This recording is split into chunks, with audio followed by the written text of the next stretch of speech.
Aujourd'hui, on va parler du kaki de Chine, de son nom scientifique Diospyros kaki, ou encore plaque minier de Chine.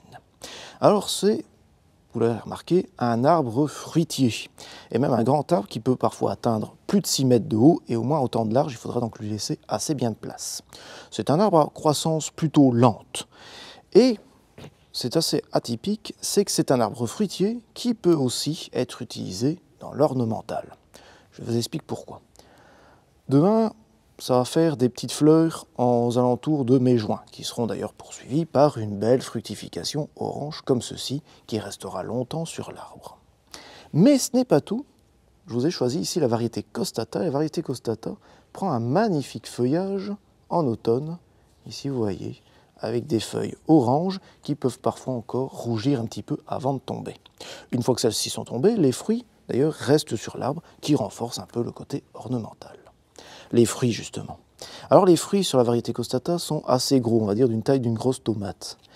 Et je tâte un petit peu, hop, ici ils ne sont pas encore bons à prendre, ils sont encore un peu durs. Les fruits pourront être consommés, pourront être cueillis surtout quand ils commenceront à être blettes en fait, qui commenceront à être très mous.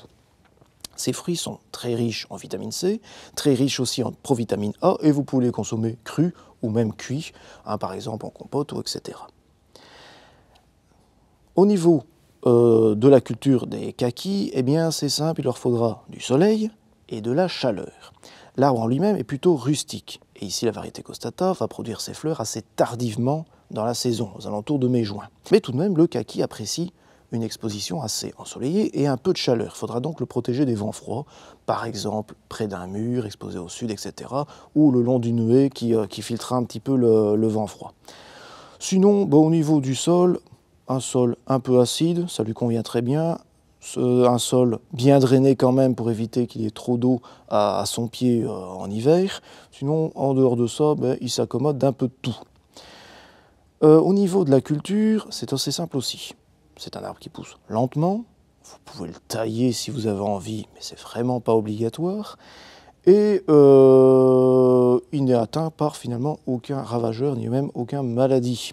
Bref, vous le plantez quelque part, et vous allez attendre au moins 3 ou 4 ans pour avoir les fruits. Ça, faut être un peu patient, mais c'est un arbre qui est finalement sans souci. En conclusion, je dirais, si vous avez assez de place dans votre jardin, au moins 5-6 mètres de large, et que vous avez un endroit qui est assez protégé du froid, ou tout au moins un petit peu plus chaud, eh bien pourquoi ne pas tenter un kaki ou plaque minier de Chine, et notamment cette variété ici, la variété Costata, qui est très productive, qui est auto-fertile et qui a le bon goût de nous offrir en plus un feuillage absolument magnifique en automne.